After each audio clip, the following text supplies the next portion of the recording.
By now you've learned how to incorporate protocol into your practice library.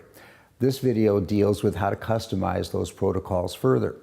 Previously, we've shown you under the dmLive homepage how to create an advanced aligner protocol. So to illustrate how to customize, I'm going to click on that protocol.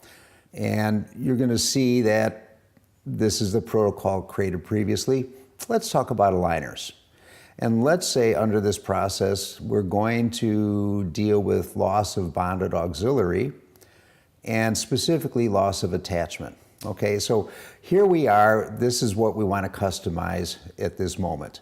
So the first thing we want to do is let's talk about attachments for aligners.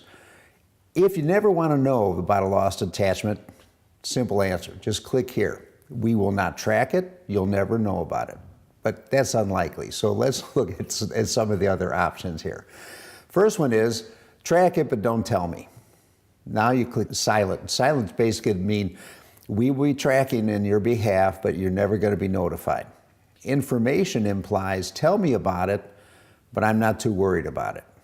Warning in my office means I want to know about it, and anytime I click a warning, regardless of category, my staff's job is to read the alert from dental monitoring and react. Red means I need to be involved. So whenever we get a red alert, it's my job as the doctor treating the patient to get involved in resolving whatever the problem may be. Let's talk about this category called excluded teeth. When you click on change, you have the opportunity to select teeth that you would want dental monitoring to not track lost attachments. Now, realistically, would you ever want that in a protocol applicable to all aligner cases? Not likely, but you could have a case where for a specific tooth that has a crown or whatever, a lost attachment isn't the end of the world. In fact, you're kind of expecting it. So you could use this for that customization for that individual case.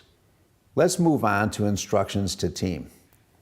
By now you've put together team instructions previously. So what's listed here is examples of team instructions. I've already said it's a red alert and I want to know about it, so I will click on notify the doctor. The staff knows to let me know. But I'm going to look here and see if there's anything else that I might want to include as a team instruction. And this would be one I would click on too. Schedule an appointment if the patient's wearing elastics, because that attachment might become very critical in that circumstance. What about messages to patients? What kind of message would you want dental monitoring to send a patient? Well, this is an aligner case. In my practice, I will choose to not send a message to the patient in the event of a lost attachment. Why? Because I'm going to see if that attachment's necessary. I'm not going to get the patient panicked by telling them you've lost an attachment, need to come in and replace it. So I will address what to send to the patient after I have seen the situation.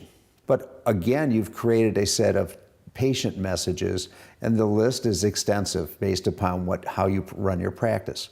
So should you want to do a patient message, go to that list and just click on what you want, as I did with my team instructions. Now, what I've just illustrated is how simply to customize very specifically for your practice, prioritization of alerts, teeth to exclude, team and patient messaging under the topic of lost attachments. If I want to make that part of my aligner protocol, all I need to do is hit save and I'm done.